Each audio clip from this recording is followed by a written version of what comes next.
Honorable members of the Legislative Assembly, Vanakkam. It is a great honor and privilege to deliver my first address to the 16th Legislative Assembly in this august House. This House has a glorious heritage, and all of you are proud inheritors of this legacy. I take this opportunity to extend my warm greetings for the new year and Pongal to all the members and to the people of Tamil Nadu. I wish that this year brings happiness, prosperity, and well-being to the people of the state. I would like to congratulate the Honorable Chief Minister, Thiru M.K. Stalin, for galvanizing the entire government machinery and effectively managing the second wave of the COVID pandemic by ramping up health infrastructure, ensuring availability of oxygen and essential drugs, and transforming the vaccination drive into a people's movement immediately after assuming office. The government's strategy in successfully containing the second wave without significantly affecting people's livelihood and economy has served as a model for the entire nation. The government has taken extensive measures to increase the coverage of vaccination against COVID. Mega vaccination drives are being conducted on a weekly basis throughout the state. When this government assumed office, the coverage of vaccination was very low, with only 8.09% of the eligible population having been administered the first dose and 2.84% the second dose. In just 7 months, due to the concerted efforts of this government, the vaccination coverage has been increased to 86.95% for the first dose and 60.71% for the second dose, with a total of 8.55 crore doses being administered. I request the people of Tamil Nadu to continue to cooperate with the government's efforts to ensure success. In line with the new policy announced by the Honorable Prime Minister on 25th December last year, the state has expanded the vaccination program to cover children in the age group of 15 to 18 years and will provide precaution dose for frontline staff, health workers, and vulnerable sections above 60 years of age. Recently, the Omicron variant of coronavirus has been identified and reported in many states of India, including Tamil Nadu. In order to prevent the spread of this variant, the government has strengthened testing and checking protocols at international airports. Based on the experience gained during the second wave, Tamil Nadu was one of the first states in the country in establishing facilities for genome sequencing. Further, the government is augmenting RT-PCR testing facilities, installing oxygen-generating PSA plants, and increasing ICU beds. The government is fully prepared to tackle the new variant and the challenges it poses. The government is providing Rs 25 lakhs ex gratia to the families of frontline workers who lost their lives due to COVID and Rs 5 lakhs to children who have lost their parents. Further, the Tamil Nadu government has ordered an ex gratia of Rs 50,000 from the State Disaster Response Fund to the kin of persons who have lost their lives due to COVID. So far, relief has been provided to 27,432 families. Heeding to the appeal of the Honorable Chief Minister, donations from various quarters have poured into the Chief Minister Public Relief Fund. So far, Rs 543 crore has been received since the government assumed office, and Rs 541.64 crore has been spent towards COVID-related activities. The Chief Minister's Comprehensive Health Insurance Scheme, which was introduced by Muthamid Arinar Kalainar, has been expanded with the annual income ceiling limit being increased from Rs 72,000 to Rs 1,20,000. The government has also extended the insurance scheme to COVID-positive patients to avail all types of treatment free of cost in private hospitals. As a result, 33,117 persons have availed treatment worth Rs 387 crore so far. The government has launched a novel scheme of providing health services at the doorsteps of people. Makkalai Thedi Maruthuvam. The scheme was launched with a total outlay of rupees 257 crore to address the increasing incidence of non-communicable diseases such as hypertension and diabetes. So far, 42,99,294 patients have benefited under this scheme. Varumam Kappom Tittam, which was launched by Muthamid Arinar Kalainar, has been revived by this government, and medical camps are being conducted throughout the state under this scheme. With a noble intention of preventing loss of precious lives due to road accidents, the government has launched Inuir Kappom Nammai Kakum 48 Tittam. Through this scheme, the government will bear the cost for critical care during the first 48 hours after the accident. In the first phase, 609 hospitals have been enrolled in this scheme. So far, 4,482 accident victims have been provided critical care. Many parts of the state, including Chennai, witnessed unprecedented rains and flooding during the northeast monsoon. Under the direct supervision of the Honorable Chief Minister, there was timely release of surplus water from dams and reservoirs as a precautionary measure. It is praiseworthy that the Honorable Chief Minister led from the front, personally visiting the affected districts and ensuring that immediate relief was provided to the affected people. Due to meticulous planning, deft management, and effective supervision, the loss of life has been minimized. However, there has been extensive damage to roads, bridges, water bodies, and crops. The government has submitted detailed memoranda seeking funds to the tune of rupees 6,230 crores to undertake relief and restoration work. We urge that funds from National Disaster Response Fund be released immediately in order to ameliorate the effects of damage caused by the floods.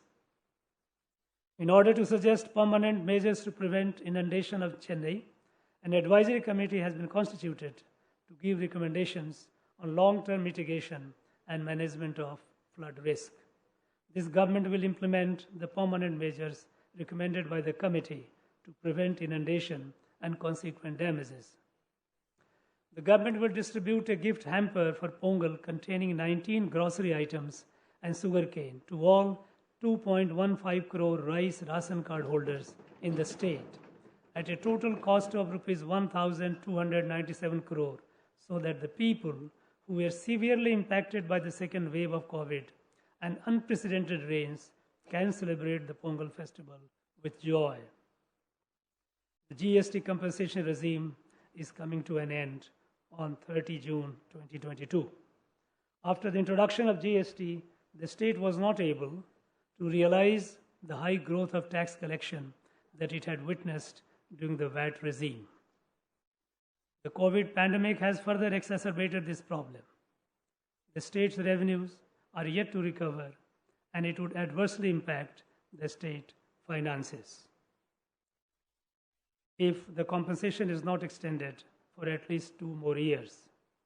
Therefore, this government strongly urges the GST Council and the Finance Ministry of the Government of India to continue the GST compensation at least till 30th June 2024.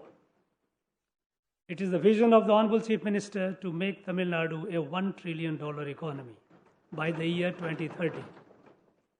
The government has already initiated various programs and policies to achieve this vision. A detailed action plan titled Towards $1 trillion economy will be prepared to ensure that this vision is realized. The government has been taking earnest efforts to improve the ease of doing business and reduce the compliance burden for businesses and citizens. The Honorable Chief Minister has launched a new single window portal and a mobile app to facilitate its use. Further, during the last assembly session, 165 obsolete and redundant acts were repealed. In a survey conducted by a popular English weekly, our Chief Minister has been adjudged as the most popular Chief Minister in the home state in India. It is laudable that the Honorable Chief Minister has achieved this recognition within such a short span of time after taking charge. The government has remained true to the Honorable Chief Minister's commitment of providing responsive administration.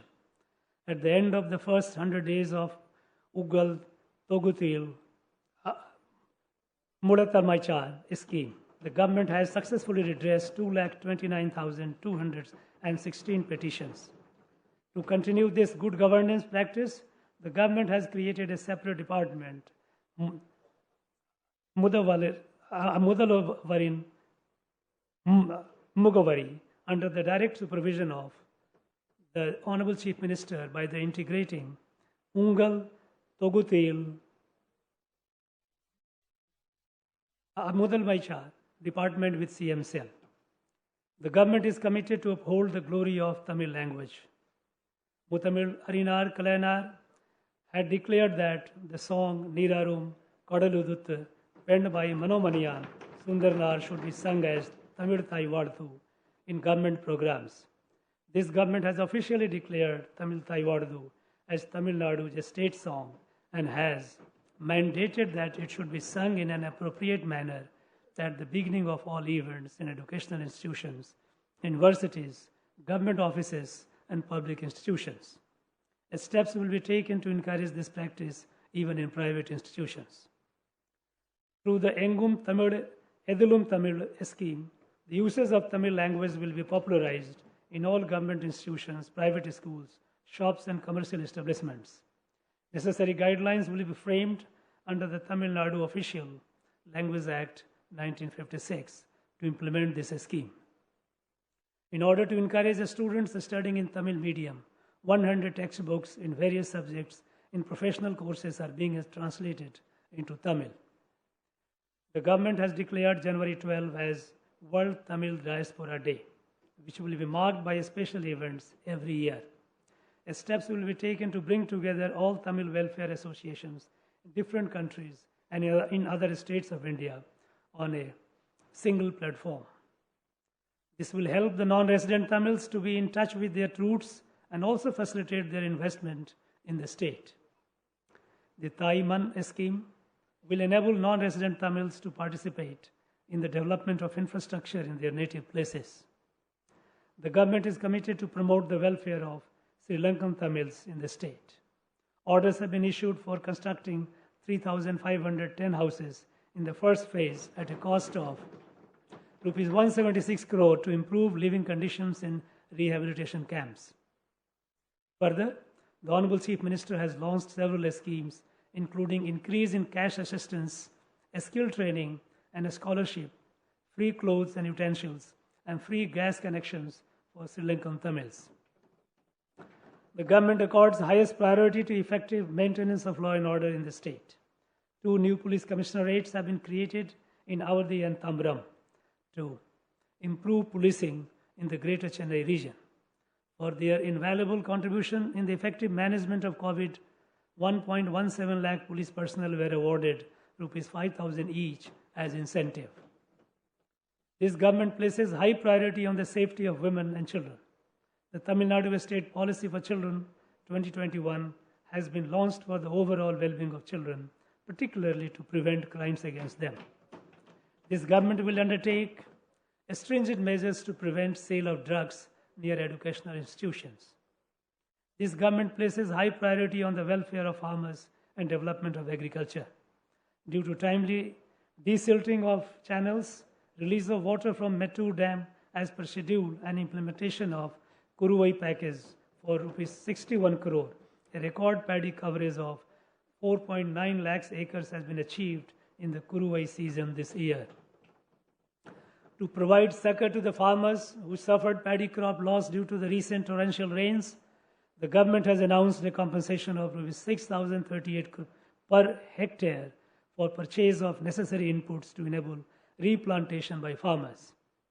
Due to continuous efforts of this government, 25 lakh farmers have been enrolled in the Pradhan Mantri Fasal Bima Yojana, and an area of 37 lakh acres of crop has been ensured.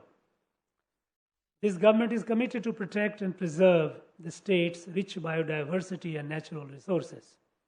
The government has announced Kaduveli wetlands in Viluppuram district, where migratory birds flock every year, as the 16th bird sanctuary in the state. Recently, an eco park at the ecologically important Palikarnai marshland was inaugurated by the Honorable Chief Minister. The Honorable Chief Minister has launched a people's movement, Mindum Manjapai, to create awareness about the ills of single-use plastics and revive the age-old tradition of Tamils to live in harmony with nature. Though Tamil Nadu is endowed with rich mineral resources, the state government does not realize adequate revenues from mining. In fact, revenues from mining have stagnated over the last decade. In order to carry out mining in an ecologically sustainable manner and mobilize revenue for government, a natural resources management plan will be formulated. After many years, we are able to store water at the current permissible limit of 142 feet level in Mulai Periyar Dam for many days continuously. This government will take all necessary measures to restore the full reservoir level of 152 feet as per the decreed judgment of the Honorable Supreme Court. While extending constructive cooperation to neighboring states, Tamil Nadu will continue to fight for its rightful share of river waters. This government, which is committed to the welfare of farmers, will never allow construction of Meghadattu Dam by Karnataka across Kaveri River. This government recognizes the vital role played by livestock sector in supplementing farmers' income and providing nutritional security in the rural economy. 7,760 specialized veterinary health care and awareness camps will be conducted to provide free veterinary health care services, particularly in remote villages. It is the paramount duty of this government to ensure the livelihood and safety of fishermen. We strongly urge that immediate steps should be taken to release the 68 fishermen and 75 fishing boats belonging to Tamil Nadu, currently in Sri Lankan custody. To find an amicable solution to this persisting issue, we exhort the External Affairs Ministry of Government of India to take measures to resume direct talks between Indian and Sri Lankan fishermen. To further safeguard our fishermen from natural calamities, this government plans to establish transponders in all mechanized boats in the state to provide seamless communication system. The special allowance for fishermen during the fishing lean period has been enhanced for Rs 5,000 to Rs 6,000 per family. An amount of Rs 74 crore has been disbursed to 1.22 lakh fishermen families this year. The government is committed to providing quality education for all children. A mission mode program, Illam Thedi Kalavi, has been initiated with an initial outlay of around Rs 200 crore to bridge learning losses among students of classes 1 to 8 due to lack of access to a structured education during the lockdown. The program is implemented with the support of volunteers and the community. This program is successfully implemented in 12 districts on a pilot basis and is now being scaled up to the entire state. So far, 80,138 Illam Thedi Kalavi centers have been started. A massive grassroots level exercise has been undertaken to bring dropout children back to school. Using a GPS-enabled mobile application and with 80,000 surveyors drawn from various departments, 1,73,792 children have been identified and successfully enrolled in age-appropriate classes. We are conscious of the fact that the future of a country is shaped by its classrooms. The government is promoting the dual language policy by bringing together a passion for mother tongue, Tamil, and proficiency in the global language English, imbibing values of inclusive growth through social justice for all, developing scientific temper and entrepreneurial spirit for the holistic development of the young generation, and create achievers in arts, literature, and sports. To realize these lofty ideals, a comprehensive scheme will be implemented over the next 5 years to modernize the government schools, which are the backbone of our state's education system. The government will set up smart classrooms in all 24,345 government primary schools, augment infrastructure to accommodate increasing admissions, and create high-tech computer, science, and language laboratories in all 6,992 middle, high, and higher secondary schools. Higher speed broadband connectivity and well-maintained, clean and hygienic sanitary complexes will be provided in all schools. In addition, refresher training to teachers with the guidance of eminent academicians in the country and training for development of soft skills of students would be imparted. This government is committed to improving the quality of all higher education institutions in the state. Preparations have already commenced to offer high-quality IT platforms to benefit students and faculty in all universities, arts and science and engineering colleges. The government is in the process of revamping the syllabus of higher education courses in consultation with experts to improve employability of students. Efforts will be undertaken to improve curriculum and laboratory facilities in polytechnic colleges with the help of industry partners. The government has decided to reimburse all fees, including tuition fee, hostel fee, and counseling fee to government school students admitted to professional courses under 7.5% seats allotted on preferential basis. So far, 8,371 students have been benefited. This scheme will be implemented this year at a cost of Rs 181 crore.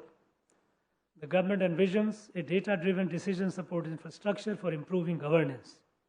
The Data Purity Project aims to analyze data across various departments and to ensure that the benefits of government schemes reach the deserving. Implementation of e-office system is in progress, which will enable a speedy disposal and efficient management of files while improving transparency and accountability. A computerized system will be rolled out to effectively manage government assets using appropriate technologies. Tamil Nadu is evolving as a hub for data centers and has attracted an investment of around Rs 30,000 crore. With the objective of attracting more investment and to ease the establishment of data centers, the government has released a new policy, the Data Center Policy 2021.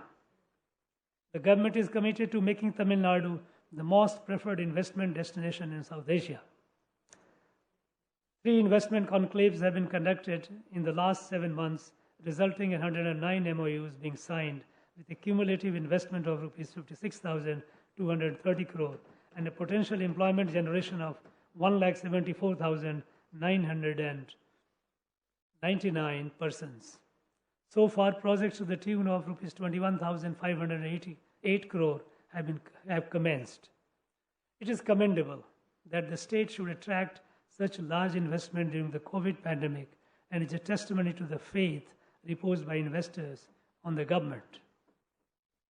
The Honorable Chief Minister of Tamil Nadu has released 2 new policies, Tamil Nadu Export Promotion Strategy and Tamil Nadu FinTech Policy, which will play a crucial role in achieving a $1 trillion economy by 2030.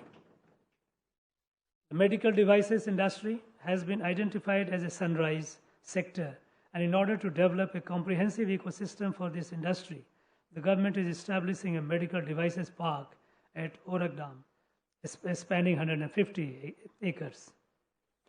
The state will be a pioneer by setting up the first large-scale furniture park in the country over an extent of 1,100 acres at Thoothukudi.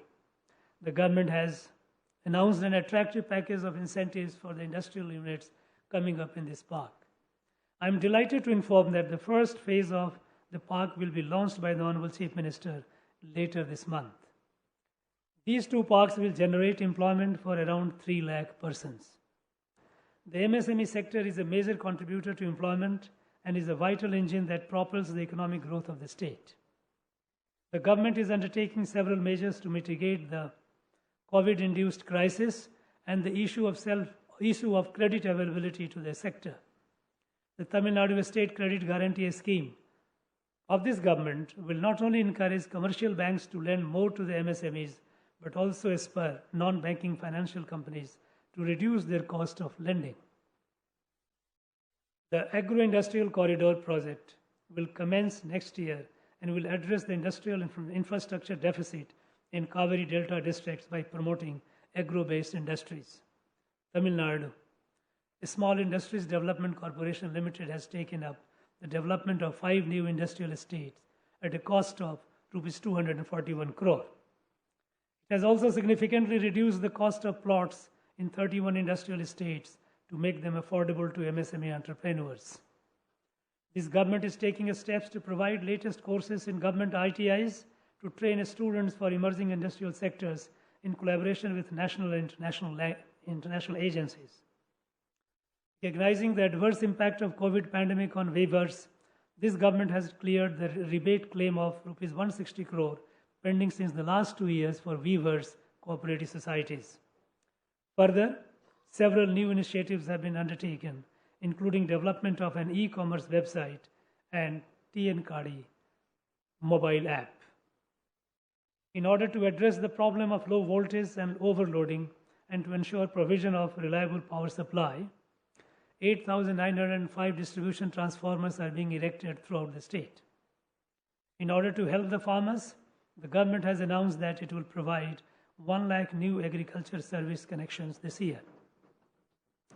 Despite the nationwide coal shortage and unprecedented rains, the government's tireless efforts have ensured that power supply was maintained without any interruption. The government is focused on strengthening grassroots democracy by empowering local bodies. After assuming office, this government has successfully conducted the much delayed rural local body elections in 9 districts. Further, Gram Sabha meetings in all village panchayats were conducted on 2nd October 2021 after a long gap. This government is undertaking necessary steps to conduct urban local body elections at the earliest. To ensure holistic development of villages by providing basic amenities and infrastructure, the government has revived the Anaitu Gram Anna Marumalarchi Tittam. It is being implemented in 1997 village panchayats at a cost of rupees 1,200 crore this year. In order to inculcate reading habit and critical thinking, 4,116 libraries are being renovated at a cost of rupees 92 crore. Works to improve infrastructure and basic amenities in 145 Periyar Ninayu Samattuapurams constructed during 1997-2001 will be taken up in phases starting this year. Tamil Nadu is one of the most urbanized states in the country. With a view to upgrading infrastructure and enhancing the standards of living in urban areas, the government has launched the Kalayanar Nagarpura Membatu Tittam to construct and upgrade civic infrastructure, including roads, street lights, bus stands, crematoria, parks, and water bodies with an allocation of rupees 1,000 crore. In order to promote people's participation in developmental schemes, the government has revived the Namakkunam Tittam. In order to increase employment opportunities to the urban poor, the government has launched the Urban Employment Scheme with an outlay of rupees 100 crore.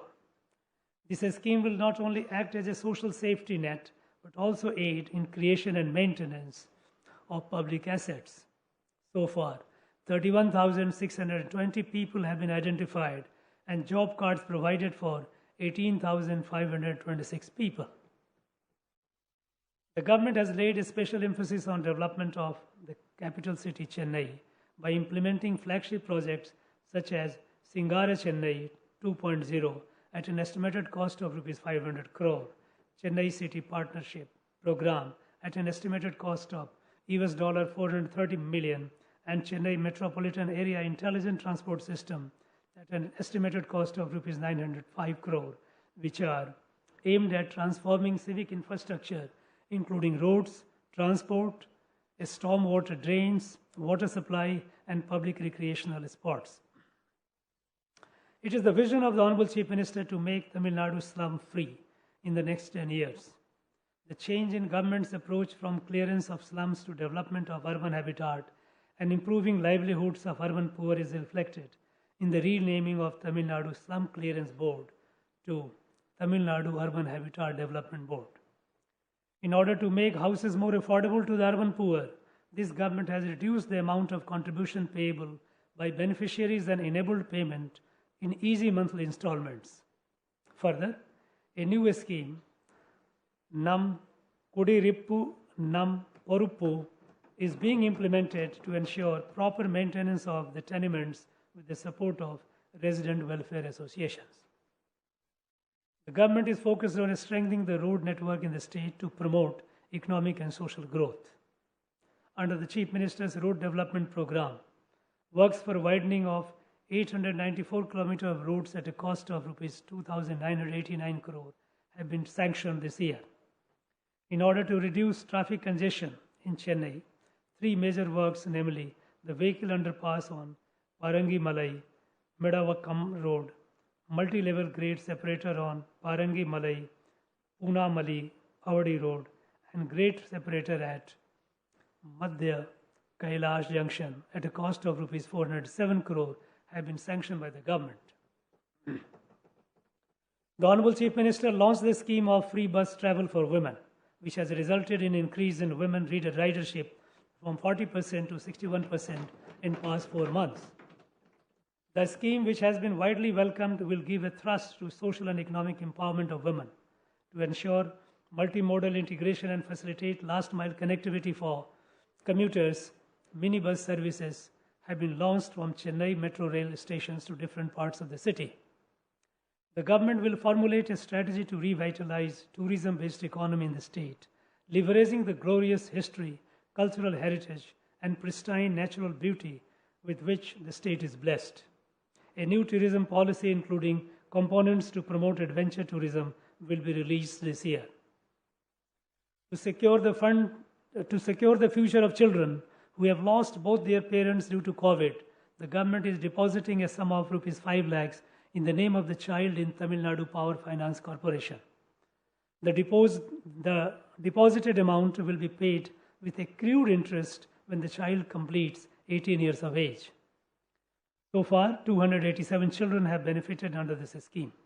A sum of Rs 3 lakh is given in the name of the child who has lost either of the parents due to COVID as immediate relief. So far, 7,513 children have benefited. The government has created a special fund, Tamil Nadu Children Victim Compensation Fund, for the rehabilitation of victim children who have been awarded compensation under Protection of Children from Sexual Offences Act 2012. So far, 103 children have benefited under this scheme and Rs 2 crore has been disbursed. The government is taking a stern action against perpetrators of sexual offences against children. In order to empower women, the self-help group movement was started in Dharampuri by Muttamil Arainar Kalainar for the first time in the country in 1989. The seeds then sown have grown manifold into a massive movement today. During this financial year, 29,425 new self-help groups have been formed with 4,02,829 women. The government will ensure that the self-help group credit linkage will be more than Rs 20,000 crore this year. So far, an amount of Rs 14,872 crore has been provided to 1,83,096 self-help groups as loans by various banks. In a landmark move fulfilling the dream of Kanti Periyar and Muttamil Arainar Kalainar that people of all castes can become archikars, this government has issued appointment orders to 58 trained archikars belonging to different caste denominations. Since the government assumed office, 432.82 acres of temple lands at an estimated value of Rs 1,628.61 crore have been retrieved after clearing encroachments. This government is providing Rs 1,000 as monthly incentive to priests working in 12,959 temples under Orukal Pujai scheme. This government also ordered that no charges will be collected from differently abled for conducting their marriages in temples and temple-owned marriage halls. A publication division of Hindu Religious and Charitable Endowment Department will be established with state-of-art facilities to bring out books on the history and architecture of temples and the rich Tamil literature, including Bhakti literature. A drive will be launched to preserve the rare palm leaf manuscripts available in temples and mutts. Major temples will be encouraged to have book stalls wherein books about the history of temples, heritage, culture, and Tamil language will be displayed. Retired officials of Archaeological Survey of India and State Archaeological Department have been appointed as archaeological advisors for conservation, preservation, and renovation of ancient temples under the control of HRNC Department. I sincerely appreciate the government for taking proactive steps to safeguard temple lands and effectively manage temple assets. In the recent excavations carried out by the State Archaeological Department, it has been scientifically established that Tanporunai civilization, which thrived on the banks of Tamirparani River, dates back 3,200 years. Works will commence shortly to establish a museum with modern facilities to showcase the rare artifacts found in excavations carried out in Adichalanur, Sivakalai, and Korakai. To protect our archaeological heritage, the government has banned mining activities in the vicinity of archaeological sites and in archaeologically important places. The core ideology of the Dravidian movement is to ensure self-respect, dignity, and social justice for every individual, especially those belonging to the marginalized communities. The Honorable Chief Minister gestures to personally visit the Nari Kurovar and Irular families in their homes and address their grievances. It speaks volume about his personal commitment to this cause. Acting upon a long-standing demand, the government has created the Tamil Nadu State Commission for Scheduled Caste and Scheduled Tribes, a statutory body with autonomous powers for the protection of rights of these communities. This government has taken several steps, including increase in allowances, sanctioning of new hostels, and initiation of training programs for the welfare of students belonging to Adi Dravidar, scheduled tribes, backward classes, most backward classes, and denotified communities. The unrelenting efforts of the Honorable Chief Minister have made 27% reservation in other backward classes in All India quota for undergraduate and postgraduate medical courses a reality. We will take all necessary steps to ensure that similar provision is provided in all professional courses at the All India level. From the days of Justice Party, the state has been at the forefront in upholding the values of social justice and has been guiding other states on the path of humanity and progress.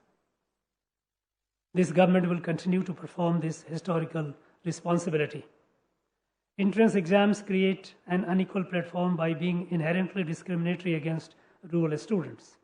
Hence, this government is of the firm view that all entrance exams like NEET are unnecessary for student admission to professional courses and will continue to reiterate this position. This government is committed to the welfare and development of minorities. The scheme of providing subsidy to pilgrims undertaking Hajj and Jerusalem pilgrimage will be continued. The Citizenship Amendment Act has caused concerns amongst minorities, and this House has passed a resolution to repeal it.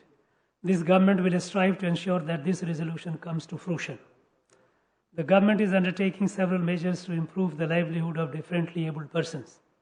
With a view to identifying suitable job opportunities for them, all government and private establishments have been directed to publish an equal opportunity policy. Further, a new differently abled employment and livelihood center has been established to facilitate suitable employment opportunities for their economic empowerment. This government is committed to promote sporting talent among the youth of the state. To inspire and encourage sportspersons from Tamil Nadu to perform at the international level, the Honorable Chief Minister has announced a cash prize of which 2 crore and a job to Thiru Mariyappan Thangavelu, silver medalist in the Tokyo Paralympics. To preserve and promote the traditional sports of Silambattam, the discipline has been included for reservation in government jobs provided for a sports person. This government has faced umpteen challenges after assuming office, be it the COVID second wave or the unprecedented torrential rains, but it has successfully converted each of them into landmark achievements. This government is working tirelessly, and we assure that we will continue to work with the same vigor, passion, and commitment for the welfare of the people.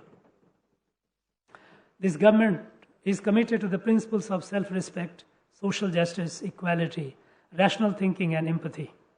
This government's path is guided by the thoughts and ideals of noble leaders like Tanti Periyar, Anal Ambedkar, Peruntarjivar Kamraj, Perainar Anna, and Mutamid Arainar Kalainar. This government will leave no stone unturned to realize the dreams and aspirations of the people and strive towards making Tamil Nadu the best administered state and a role model not only to other states in the country but to the entire South Asian region. I would like to again wish everyone a very happy Pongal and conclude my address with the immortal words of Mahakavi Bharatiyar. Vadiyat en Tamil, Vadagat Natramidar, Vadiya Bharat Mani Tirunadu. Nandri, Valaga Tamil, Jai Hind.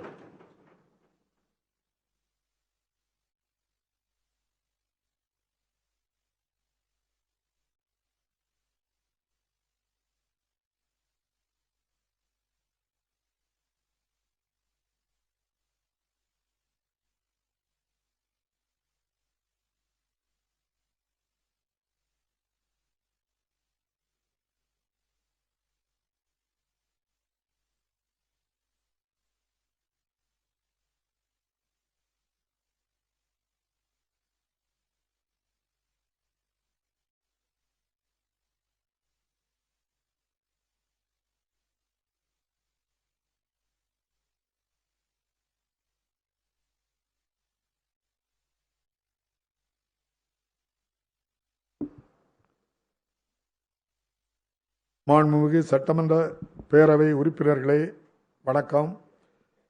இம்மாமன்றத்தின் 16வது சட்டமன்ற கூட்டத்திற்கு என் முதல் உரையை நிகழ்த்துவதை பெரும் பேராக கருதுகிறேன். இம்மாமன்றம் நீண்ட நெடிய பாரம்பரியமும் வரலாறும் கொண்டுள்ளது. நீங்கள் அனைவரும் இந்த பெருமைமிகு தொடர்ச்சியின் வழித்தோன்றல்கள். உங்கள் அனைவருக்கும் தமிழ்நாட்டு மக்களுக்கும் என் இனிய ஆங்கில புத்தாண்டு நல்வாழ்த்துக்களையும் பொங்கல் திருநாள் வாழ்த்துக்களையும் தெரிவித்துக் கொள்கிறேன். இப்புத்தாண்டில் தமிழ்நாட்டு மக்களின் வாழ்வில் வளமும் நலமும் பெற்று மகிழ்வுடன் வாழ உளமாற வாழ்த்துகிறேன். பதவியேற்ற முதல் நொடியிலிருந்தே ஒட்டுமொத்த அரசு இயந்திரத்தையும் முடுக்கிவிட்டு மருத்துவ கட்டமைப்பை மேம்படுத்தி ஆக்சிஜனும் அத்தியாவசிய மருந்துகளும் மாநிலமெங்கும் கிடைப்பதை உறுதி செய்து தடுப்பூசி பணிகளை மக்கள் இயக்கமாக மாற்றி கோவிட் பெருந்தொற்றின் 2ஆம் அலையை திறம்பட கையாண்ட மாண்புமிகு முதலமைச்சர் திரு மு.க. ஸ்டாலின் அவர்களை மனமாற பாராட்டுகிறேன். மாநிலத்தின் பொருளாதாரமும் மக்கள் வாழ்வாதாரமும் பெரும் அளவில் பாதிப்படையாமல் கொரோனா பெருந்தொற்றை இந்த அரசு வெற்றிகரமாக கட்டுப்படுத்திய முறை நமது நாட்டிற்கே முன்னோடியாக அமைந்தது. கோவிட் பெருந்தொற்றை கட்டுப்படுத்த மக்களுக்கு தடுப்பூசி செலுத்துவதற்கான பல சிறப்பு முயற்சிகளை இந்த அரசு மேற்கொண்டுள்ளது. மாநிலம் முழுவதும் வாரந்தோறும் மாபெரும் தடுப்பூசி முகாம்கள் நடத்தப்பட்டு வருகின்றன. இந்த அரசு பொறுப்பேற்ற போது தடுப்பூசிகளுக்கு தகுதியானவர்களில் 8.09% மக்களுக்கு முதல் தவணை தடுப்பூசியும் 2.84% மக்களுக்கு 2ஆம் தவணை தடுப்பூசியும் என்ற குறைந்த அளவிலேயே செலுத்தப்பட்டிருந்தது. இந்த அரசின் சீரிய முயற்சிகளால் இந்நிலை மாறி 7 மாதங்களில் 86.95% மக்களுக்கு முதல் தவணை தடுப்பூசியும் 60.71% மக்களுக்கு 2ஆம் தவணையும் என 8.55 கோடி தடுப்பூசிகள் செலுத்தப்பட்டுள்ளன. இந்த முயற்சிகள் முழுமையான வெற்றி பெற தமிழ்நாட்டு மக்கள் தொடர்ந்து ஒத்துழைப்பு அளிக்க வேண்டும் என இத்தருணத்தில் கேட்டுக்கொள்கின்றேன். கடந்த 25 டிசம்பர் அன்று மாண்புமிகு பாரத பிரதமர் அவர்கள் அறிவித்துள்ள புதிய கொள்கையை பின்பற்றி 15 முதல் 18 வயதுள்ள குழந்தைகளுக்கு தடுப்பூசிகளை மாநில அரசு வழங்கி வருகின்றது. மேலும் முன்கள பணியாளர்களுக்கும் சுகாதார பணியாளர்களுக்கும் 60 வயதுக்கு மேற்பட்ட எளிதில் பாதிக்கப்படக்கூடியவர்களுக்கும் கூடுதல் தவணையில் பிரிகாஷன் டோஸ் தடுப்பூசிகள் வழங்கப்படும். அண்மையில் தமிழ்நாடு உட்பட இந்தியாவின் பெருவாரியான மாநிலங்களில் கொரோனாவின் உருமாறிய ஒமைக்ரான் வைரஸ் கண்டறியப்பட்டுள்ளது. இதன் பரவலை தடுப்பதற்காக பன்னாட்டு விமான நிலையங்களில் சோதனையும் ஆய்வு செயல்முறைகளையும் அரசு வலுப்படுத்தியுள்ளது. கோவிட் பெருந்தொற்றின் 2ஆம் அலையின் அனுபவத்தின் அடிப்படையில் நமது நாட்டிற்கே எடுத்துக்காட்டாக மரபணு வரிசை முறை சோதனை வசதிகள் இந்த அரசால் ஏற்படுத்தப்பட்டுள்ளன. RT-PCR சோதனை வசதிகளை அதிகரித்தல், ஆக்சிஜன் உற்பத்தி செய்யும் BSA ஆலைகளை BSA பிளான்ஸ் நிறுவுதல், அவசர சிகிச்சை படுக்கைகளின் எண்ணிக்கையை அதிகரித்தல் ஆகிய நடவடிக்கைகளை இந்த அரசு மேற்கொண்டு வருகின்றது. இப்புதிய மாற்றம் பெற்ற வைரஸின் சவால்களை எதிர்கொள்வதற்கு அரசு முழுமையான தயார் நிலையில் உள்ளது. கொரோனா தொற்றால் உயிரிழந்த முன்கள பணியாளர்களின் குடும்பங்களுக்கு 25 லட்சம் ரூபாயும், பெற்றோரை இழந்த குழந்தைகளுக்கு 5 லட்சம் ரூபாயும் நிவாரணமாக இந்த அரசு வழங்குகின்றது. அது மட்டுமின்றி இத்தொழில் உயிரிழப்பு நேர்ந்த அனைத்து குடும்பங்களுக்கும் மாநில பேரிடர் நிவாரண நிதியில் இருந்து தலா 50,000 ரூபாயை நிவாரண நிதியாக வழங்க தமிழ்நாடு அரசு உத்தரவிட்டுள்ளது. இதுவரை 27,432 குடும்பங்களுக்கு இத்தொகை வழங்கப்பட்டுள்ளது. இந்த அரசு பொறுப்பேற்ற பின் மாண்புமிகு முதலமைச்சர் அவர்களின் வேண்டுகோளை ஏற்று முதலமைச்சர் பொது நிவாரண நிதிக்கு பல்வேறு தரப்பிலிருந்து 543 கோடி ரூபாய் நன்கொடையாக பெறப்பட்டது. இதிலிருந்து இதுவரை கோவிட் தடுப்பு நிவாரணப் பணிகளுக்கு 541.64 கோடி ரூபாய் செலவிடப்பட்டுள்ளது. முத்தமிழறிஞர் கலைஞர் அவர்களால் அறிமுகப்படுத்தப்பட்ட முதலமைச்சரின் விரிவான மருத்துவ காப்பீடு திட்டத்தில் பயன்பெறுவதற்கான ஆண்டு வருமான உச்சவரம்பை 72,000 ரூபாயில் இருந்து 1,20,000 ரூபாயாக உயர்த்தப்பட்டுள்ளது.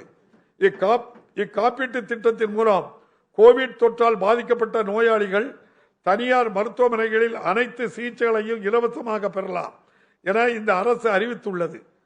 இதன் பயனாக இதுவரை 33,117 பேர் 387 கோடி ரூபாய் மதிப்பிலான சிகிச்சை பெற்றுள்ளனர்.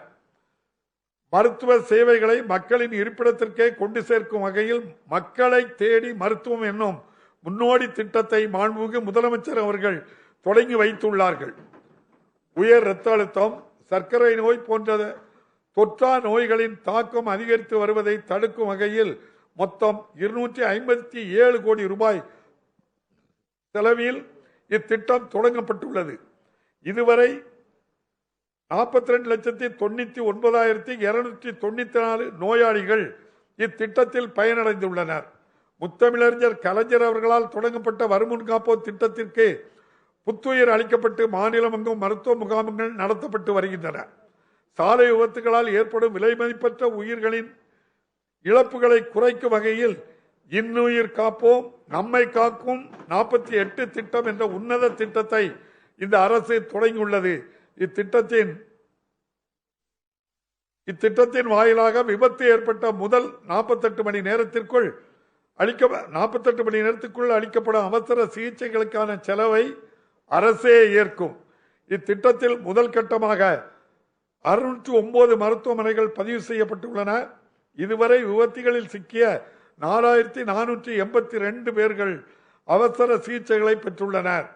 வடகிழக்கு பருவமழை காலத்தில் சென்னை உட்பட மாநிலத்தின் பல்வேறு பகுதிகளில் வரலாறு காணாத மழைப்பொழிவும் வெள்ளப்பெருக்கும் ஏற்பட்டன. மாண்புமிகு முதலமைச்சர் அவர்களின் நேரடி மேற்பார்வையில் முன்னெச்சரிக்கையாக சரியான நேரத்தில் அணைகளிலிருந்தும் ஏரிகளிலிருந்தும் உபரி நீர் விடுவிக்கப்பட்டது. மாண்புமிகு முதலமைச்சர் அவர்களே பாதிக்கப்பட்ட மாவட்டங்களுக்கு நேரில் சென்று பார்வையிட்டு பாதிக்கப்பட்ட மக்களுக்கு உடனடியாக நிவாரணம் அளிக்கப்படுவதை உறுதி செய்து பேரிடர் நிவாரண பணிகளை முன்னின்று நடத்தியது பாராட்டுக்குரியது. துல்லியமான திட்டமிடல், திறன்மிகு மேலாண்மை, தீவிர மேற்பார்வையின் காரணமாக உயிரிழப்புகள் பெருமளவில் தவிர்க்கப்பட்டன.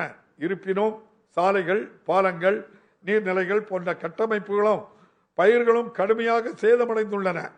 நிவாரணம் மற்றும் மறுசீரமைப்பு பணிகளை மேற்கொள்வதற்காக 6,230 கோடி ரூபாய் நிதியை கோரி விரிவான கோரிக்கைகளை இந்த அரசு அளித்துள்ளது. வெள்ளத்தால் ஏற்பட்டுள்ள சேதங்களை மறுசீரமைக்க தேசிய பேரிடர் நிவாரண நிதியில் இருந்து NDRF நிதியை உடனடியாக விடுவிக்க வேண்டும் என்று வலியுறுத்துகிறோம். இனி வருங்காலங்களில் சென்னையில் வெள்ளத்தால் ஏற்படும் பாதிப்புகளை தடுப்பதற்கு நீண்டகால தடுப்பு மற்றும் மேலாண்மை குறித்த பரிந்துரைகளை வழங்குவதற்கென ஆலோசனை குழு ஒன்று அமைக்கப்பட்டுள்ளது. இந்த குழுவின் அறிக்கையை பெற்று வெள்ளத்தில் ஏற்படும் பாதிப்புகளை தணிப்பதற்காக பரிந்துரைக்கப்பட்ட நீண்டகால நடவடிக்கைகளை இந்த அரசு செயல்படுத்தும். கோவிட் பெருந்தொற்றின் 2வது அலையாலும் வரலாறு காணாத மழை வெள்ளத்தாலும் கடுமையாக பாதிக்கப்பட்ட மக்கள் பொங்கல் திருநாளை மகிழ்வுடன் கொண்டாடும் வகையில் 1297 கோடி ரூபாய் செலவில் மாநிலத்தில் உள்ள 2,15,00,000 அரிசி குடும்ப அட்டைதாரர்கள் அனைவருக்கும் 19 மளிகை பொருட்களும் கரும்பும் அடங்கிய பொங்கல் பரிசு தொகுப்பு அரசால் வழங்கப்பட்டு வருகின்றது. மாநிலத்திற்கு வழங்கப்படும் சரக்கு மற்றும் சேவை வரி இழப்பீடு 30/6/2022 அன்று முடிவுக்கு வருகின்றது. முந்தைய மதிப்பு கூட்டு வரி முறையை செயல்படுத்திய போது அதிக வரி வசூல் வளர்ச்சி வீதத்தை மாநிலம் கண்டது. ஆனால் சரக்கு மற்றும் சேவை வரி அறிமுகப்படுத்தப்பட்ட பின்னர் அத்தகைய வளர்ச்சி வீதத்தை அடைய இயலவில்லை. கோவிட் பெருந்தொற்றினால் இந்த நிலை மேலும் மோசமடைந்துள்ளது. மாநிலத்தின் வருவாய் இயல்பு நிலைக்கு திரும்பாததால் குறைந்தபட்சம் 2 ஆண்டுகளுக்கு இந்த இழப்பீடு வழங்குவதை தொடராவிட்டால் இது மாநில அரசுகளின் நிதி நிலையை பெருமளவில் பாதிக்கும். எனவே சரக்கு மற்றும் சேவை வரி இழப்பீடு வழங்குவதை குறைந்தபட்சம் 30/6/2024 வரை நீட்டிக்க வேண்டும் என சரக்குகள் மற்றும் சேவைகள் வரி மன்றத்தையும் ஒன்றிய நிதி அமைச்சகத்தையும் இவ்வரசு வலியுறுத்தும். 2030 ஆண்டிற்குள் தமிழ்நாட்டின் பொருளாதாரம் $1,00,000 கோடி $1 டிரில்லியன் என்ற இலக்கை எய்த வேண்டும் என்பதில் மாண்புமிகு முதலமைச்சர் அவர்கள் உறுதியாக உள்ளார். இதற்காக பல்வேறு திட்டங்களையும் கொள்கைகளையும் அரசு ஏற்கனவே தொடங்கியுள்ளது. இந்த இலக்கை நிறைவேற்ற $1,00,000 கோடி பொருளாதாரத்தை நோக்கி என்ற விரிவான செயல் திட்டம் ஒன்று தயாரிக்கப்படும். தொழில் நடத்துவதை எளிதாக்குவதற்கும் பொதுமக்கள் நிறுவனங்களின் இணக்க சுமையை குறைப்பதற்கும் பல தீவிர முயற்சிகளை இந்த அரசு எடுத்து வருகின்றது. புதிய ஒற்றைச்சாளர இணைய முகப்பையும் அதை எளிதாக செயல்படுத்துவதற்கு அலைபேசி செயலி ஒன்றையும் மாண்புமிகு முதலமைச்சர் அவர்கள் அறிமுகப்படுத்தியுள்ளார். மேலும் கடந்த சட்டமன்ற அமர்வின் போது 165 காலாவதியான தேவையற்ற சட்டங்கள் ரத்து செய்யப்பட்டுள்ளன.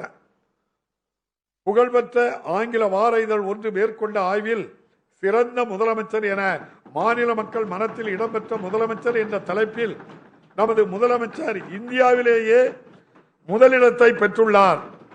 பதவிக்கு வந்த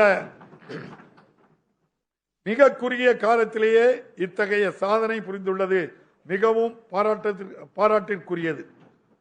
மக்களின் குறைகளை உடனுக்குடன் தீர்ப்போம் என்று மாண்புமிகு முதலமைச்சர் அவர்கள் அளித்த வாக்குறுதியை நினைவில் கொண்டு இந்த அரசு செயல்படுகிறது.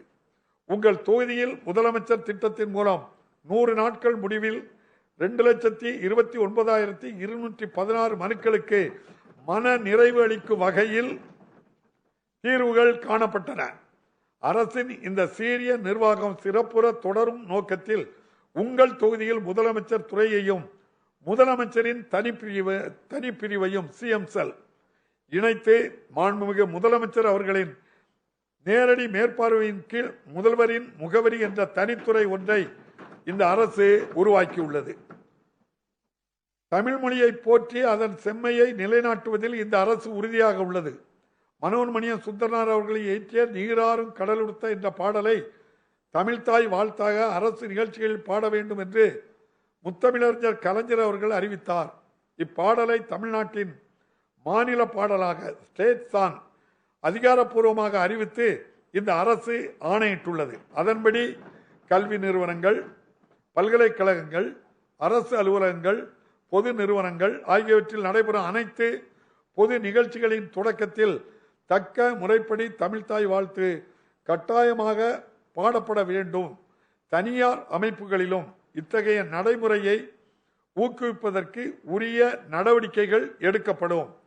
எங்கும் தமிழ் எதிலும் தமிழ் திட்டத்தின் மூலம் அரசு அமைப்புகள், தனியார் பள்ளிகள், கடைகள், வணிக நிறுவனங்கள் என அனைத்திலும் தமிழ் மொழியின் பயன்பாட்டை ஊக்குவிக்கும் வகையில் தமிழ்நாடு ஆட்சி மொழி சட்டம் 1956 புதிய வழிகாட்டு நெறிமுறைகள் வகுக்கப்படும். தமிழ் வழியில் படிக்கும் மாணவர்களை ஊக்குவிக்கும் வகையில் மருத்துவம், பொறியியல் போன்ற தொழிற்படிப்புக்கான 100 பாட புத்தகங்கள் தமிழில் மொழிபெயர்க்கப்பட்டு வருகின்றன. ஜனவரி 12ஆம் நாள் அயலக தமிழர் நாளாக அரசால் அறிவிக்கப்பட்டுள்ளது. இந்நாள் ஒவ்வொரு ஆண்டும் சிறப்பு நிகழ்ச்சியுடன் கொண்டாடப்படும். பல்வேறு நாடுகளிலும் இந்தியாவின் பிற மாநிலங்களிலும் உள்ள தமிழ்நல சங்கங்கள் அனைத்தையும் ஒருங்கிணைப்பதற்கான நடவடிக்கைகள் மேற்கொள்ளப்படும். இதன் மூலம் அயலக தமிழர்களுக்கு தாய் தமிழகத்துடன் உள்ள உறவு வலுப்பெறுவதுடன் தமிழ்நாட்டிற்கு அதிக அளவில் முதலீடுகளை ஈர்க்கவும் உதவும். அயலக தமிழர்கள் அவர்களது சொந்த ஊர்களில் கட்டமைப்புகளின் மேம்பாட்டிற்கு உதவுவதற்கு தாய்மண் திட்டம் வழிவகை செய்யும். தமிழ்நாட்டில் வசிக்கும் இலங்கை தமிழர்களின் நலனை பேணி காப்பதில் இந்த அரசு முனைப்பாக உள்ளது. இலங்கை தமிழர் மறுவாழ்வு முகாம்களின் வாழ்விட சூழலை மேம்படுத்தும் வகையில் முதற்கட்டமாக 176 கோடி ரூபாய் செலவில் 3510 புதிய வீடுகளை கட்டுவதற்கான ஆணைகள் வழங்கப்பட்டுள்ளன. மேலும் உயர்த்தப்பட்ட பணக்கொடைகள், திறன் மேம்பாட்டு பயிற்சி, கல்வி ஊக்கத்தொகை, இலவச ஆடைகள், பாத்திரங்கள், இலவச எரிவாயு இணைப்பு போன்ற பல்வேறு நலத்திட்டங்களை மாண்புமிகு முதலமைச்சர் அவர்கள் தொடங்கி வைத்துள்ளார்கள். மாநிலத்தில் சட்டம் ஒழுங்கை திறம்பட நிலைநாட்டுவதற்கு இந்த அரசு முன்னுரிமை அளித்து வருகின்றது. பெருநகர சென்னை பகுதியில் காவல்துறையின் செயல்பாட்டை மேம்படுத்துவதற்கு ஆவடியிலும் தாம்பரத்திலும் 2 புதிய காவல் ஆணையரகங்களை அரசு தொடங்கியுள்ளது. கோவிட் பெருந்தொற்று காலத்தில் திறம்பட பணியாற்றிய காவல்துறையினரின் சேவைகளை பாராட்டும் வகையில் 1.17 லட்சம் காவல்துறையினருக்கு தலா ரூபாய் 5000 ஊக்கத்தொகை வழங்கப்பட்டது. பெண்கள், குழந்தைகளின் பாதுகாப்பு இந்த அரசின் தலையாய கடமையாகும். குழந்தைகளின் ஒட்டுமொத்த நல்வாழ்விற்காக, குறிப்பாக குழந்தைகளுக்கு எதிரான குற்றங்களை தடுக்கும் நோக்கத்துடன் தமிழ்நாடு மாநில குழந்தைகளுக்கான கொள்கை 2021 இந்த அரசு வெளியிட்டுள்ளது. கல்வி நிறுவனங்களின் அருகில் போதைப் பொருட்களின் விற்பனை தடுப்பதற்கு கடுமையாக நடவடிக்கைகளை இந்த அரசு மேற்கொள்ளும். உழவர்களின் நலனை பேணி காப்பதற்கும் வேளாண் தொழிலை மேம்படுத்துவதற்கும் உயர் முக்கியத்துவத்தை இந்த அரசு அளிக்கின்றது. இந்த நேரத்தில் கால்வாய்களை தூர்வாரி மேட்டூர் அணையில் இருந்து நீரை விடுவித்து குறுவை சாகுபடியை ஊக்குவிக்க 61 கோடி ரூபாயில் குறுவை சாகுபடி தொகுப்பும் வழங்கப்பட்டது. இதன் விளைவாக இவ்வாண்டு 4.9 லட்சம் ஏக்கர் பரப்பளவில் குறுவை நெல் சாகுபடி செய்து வரலாறு காணாத சாதனை படைத்துள்ளது. அண்மையில் ஏற்பட்ட எதிர்பாராத வெள்ளத்தால் நெற்பயிர்கள் சில பகுதிகளில் சேதமடைந்தன. இதனால் பாதிக்கப்பட்ட விவசாயிகள் துயரை தீர்க்கவும் மறு பயிரிட செய்ய தேவையான இடுபொருளை வழங்கவும் ஒரு ஹெக்டேருக்கு ரூபாய் 6038 இழப்பீடு அரசு அறிவித்துள்ளது. மாநில அரசின் தொடர் முயற்சியால் பிரதம மந்திரியின் பயிர் காப்பீடு திட்டத்தில் 25 லட்சம் விவசாயிகள் இணைந்துள்ளனர். இத்திட்டத்தில் 37 லட்சம் ஏக்கர் பயிர் காப்பீடு செய்யப்பட்டுள்ளது. மாநிலத்தின் வளமிக்க உயிரின பன்மயத்தையும் இயற்கை வளங்களையும் பாதுகாக்க இந்த அரசு உறுதி பூண்டுள்ளது. ஒவ்வொரு ஆண்டும் பெருமளவில் பறவைகள் வருகை தரும் விழுப்புரம் மாவட்டத்தில் உள்ள கழுவேலி சதுப்பு நிலங்களை மாநிலத்தின் 16வது பறவைகள் சரணாலயமாக தமிழ்நாடு அரசு அறிவித்துள்ளது. சுற்றுச்சூழல் முக்கியத்துவம் வாய்ந்த பள்ளிக்கரணை சதுப்பு நிலத்தில் புதிய சூழல் பூங்காவினை மாண்புமிகு முதலமைச்சர் அவர்கள் திறந்து வைத்துள்ளார்கள். இயற்கையோடு இயந்த வாழ்வு என்ற தமிழர்களின் தொன்மையான பண்பாட்டை மீட்டெடுக்கவும் ஒருமுறை மட்டும் பயன்படுத்தும் நெகிழிகளால் உண்டாகும் தீங்குகள் பற்றிய விழிப்புணர்வை ஏற்படுத்தவும் மீண்டும் மஞ்சப்பை என்னும் மக்கள் இயக்கத்தை மாண்புமிகு முதலமைச்சர் அவர்கள் தொடங்கி வைத்துள்ளார்கள். தமிழ்நாடு அதிக அளவில் கனிம வளங்களை கொண்டிருந்தாலும் அதற்கேற்ற வருவாயை மாநில அரசு பெறுவதில்லை. மேலும் கடந்த 10 ஆண்டுகளாக கனிமங்களில் இருந்து பெறப்படும் வருவாயில் தேக்கம் ஏற்பட்டுள்ளது. சுற்றுச்சூழலை பாதிக்காத வகையில் சுரங்கப்பணிகள் மேற்கொள்வதற்கும் அரசிற்கு உரிய வருவாயை திரட்டுவதற்கும் இயற்கை வள மேலாண்மை திட்டம் ஒன்று வகுக்கப்படும். பல ஆண்டுகளுக்கு பின் முல்லை பெரியாறு அணையில் தற்போது அனுமதிக்கப்பட்டுள்ள அளவான 142 அடி உயரத்திற்கு நீரை இந்த ஆண்டு தொடர்ந்து பல நாட்கள் தேக்க முடிந்தது. மாண்புமிகு உச்சநீதிமன்ற தீர்ப்பாணையின்படி அணையின் முழு கொள்ளளவான 152 அடியை எய்த தேவையான அனைத்து முயற்சிகளையும் இந்த அரசு மேற்கொள்ளும். அண்டை மாநிலங்களுக்கு ஆக்கப்பூர்வமான ஒத்துழைப்பை வழங்கும் அதே வேளையில் நதிநீர் பங்கீட்டில் தனது உரிமைகளை ஒருபோதும் கைவிடாமல் தனது நியாயமான பங்கிற்காக தமிழ்நாடு தொடர்ந்து போராடும்.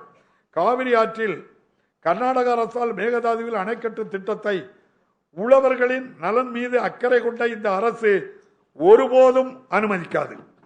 கிராமப்புற பொருளாதாரத்தில் உழவர்களின் வருவாயை பெருக்குவதிலும் ஊட்டச்சத்து பாதுகாப்பினை உறுதி செய்வதிலும் கால்நடை வளர்ப்பு வைக்கும் முக்கியமான பங்கை இந்த அரசு நன்கு அறியும்.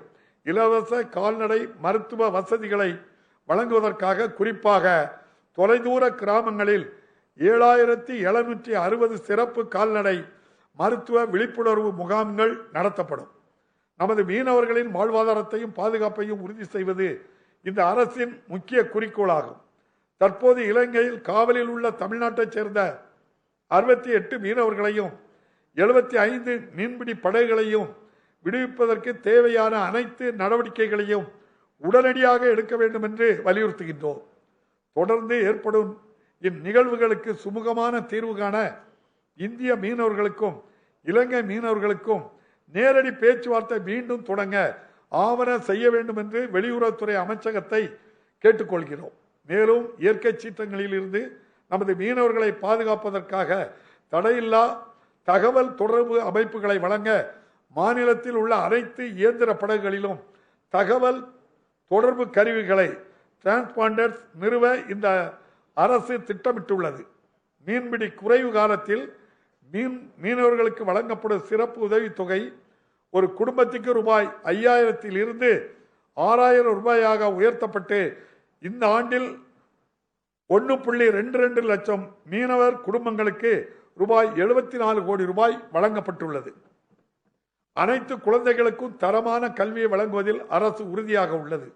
ஊரடங்கு காலத்தின் போது மாணவர்கள் பள்ளிக்கூடம் செல்ல இயலாததால் 1 முதல் 8 வகுப்பு மாணவர்களுக்கு ஏற்பட்ட கற்றல் இழப்புகளை ஈடு செய்வதற்காக இல்லம் தேடி கல்வி என்ற முன்னோடி திட்டம் சுமார் 200 கோடி ரூபாய் மதிப்பீட்டில் தொடங்கப்பட்டுள்ளது.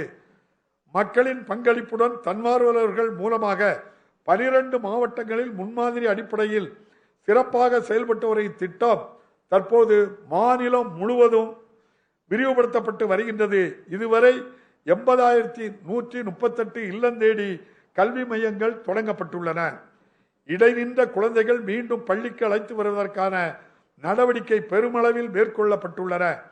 பல்வேறு துறைகளைச் சேர்ந்த 80,000 அலுவலர்களை பயன்படுத்தி GPS செயலி வாயிலாக முறையாக கணக்கெடுத்து 1,73,792 குழந்தைகள் அவர்களின் வயதுக்கு ஏற்ற வகுப்புகளில் வெற்றிகரமாக சேர்க்கப்பட்டுள்ளனர்.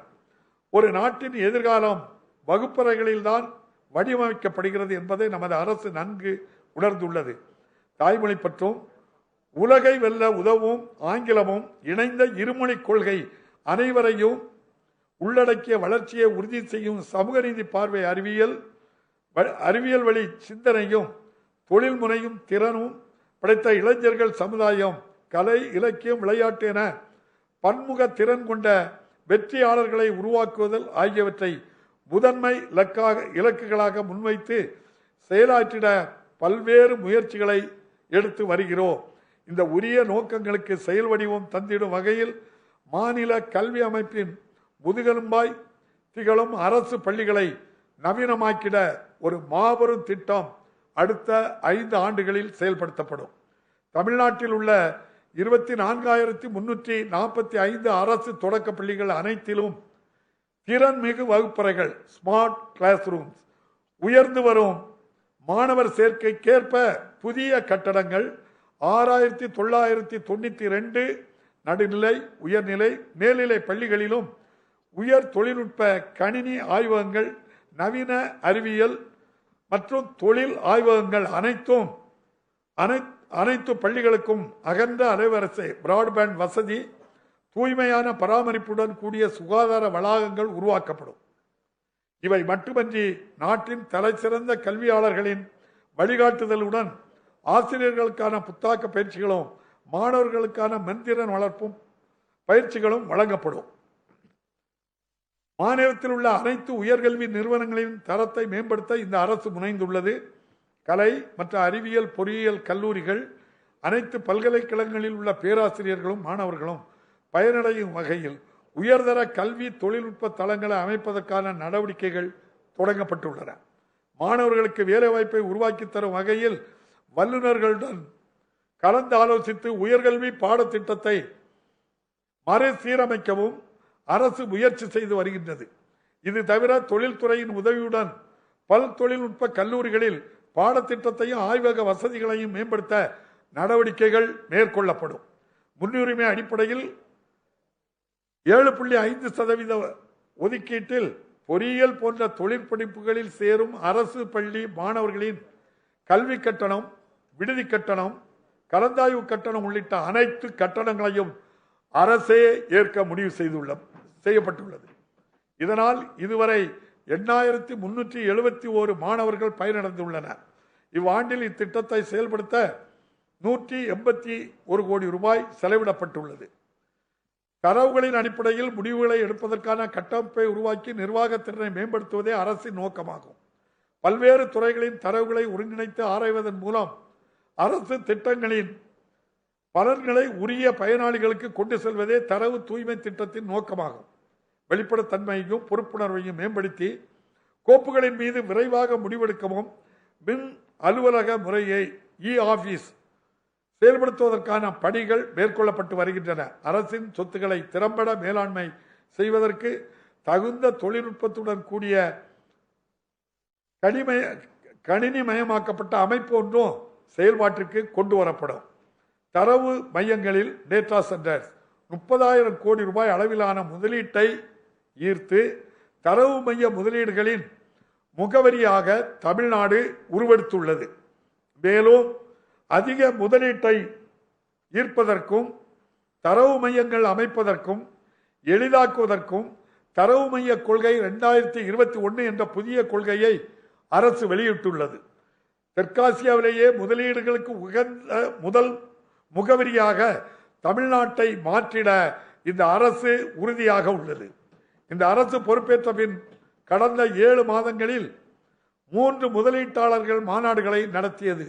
இதன் பயனாக 56,230 கோடி ரூபாய் முதலீட்டில் 1,74,999 நபர்களுக்கு வேலைவாய்ப்புகளை உருவாக்கக்கூடிய 109 புரிந்துணர்வு ஒப்பந்தங்கள் கையெழுத்திடப்பட்டுள்ளன. இதில் இதுவரை 21,508 கோடி ரூபாய் மதிப்பிலான திட்டங்கள் தொடங்கப்பட்டுள்ளன. கோவிட் பெருந்தொற்று காலத்திலும் கூட இத்தகைய பெருமளவு முதலீடுகளை தமிழ்நாடு ஈர்த்துள்ளது என்பது குறிப்பிடத்தக்கது. இந்த அரசின் மீது தொழில் முனைவோர்கள் கொண்டுள்ள நம்பிக்கை நற்சான்றாக அமைந்துள்ளது.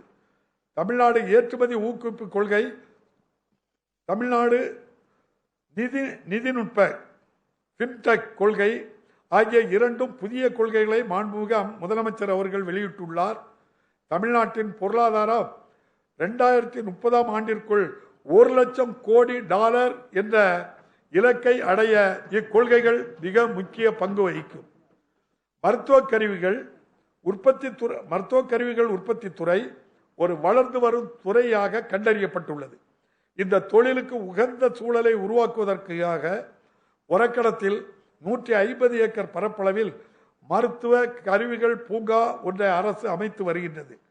நமது நாட்டிற்கே முன்னோடியாக ஒரு மாபெரும் அரைகலன் பூங்காவினை பர்னிச்சர் பார்க் தூத்துக்குடியில் 1100 ஏக்கர் பரப்பளவில் இந்த அரசு அமைத்து வருகின்றது.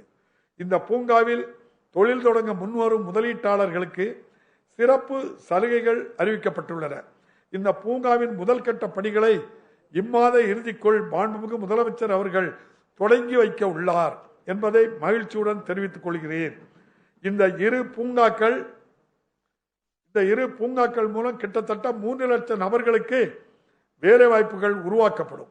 மாநிலத்தின் பொருளாதார வளர்ச்சிக்கும் வேலை வாய்ப்புகளை அளிப்பதிலும் ஒரு முக்கிய காரணியாக குறு சிறு நடுத்தர தொழில் நிறுவனங்கள் துறை விளங்கி வருகிறது. குறு சிறு நடுத்தர தொழில்கள் நிறுவனங்களுக்கு கோவிட் பெருந்தொற்றால் ஏற்பட்ட நெருக்கடிகளை களையவும் கடன் பெறுவதில் உள்ள சிக்கல்களை தீர்க்கவும் இந்த அரசு பல விரைவான நடவடிக்கைகளை எடுத்து வருகின்றது. குறு சிறு நடுத்தர நிறுவனங்களுக்கு வணிக வங்கிகள் அதிக கடன் வழங்குவதை ஊக்குவித்து வங்கி சாரா நிதி நிறுவனங்கள் குறைந்த வட்டியில் கடன் வழங்குவதற்கு இவ் அரசின் தமிழ்நாடு மாநில கடன் உத்தரவாத திட்டம் வழிகோலும்.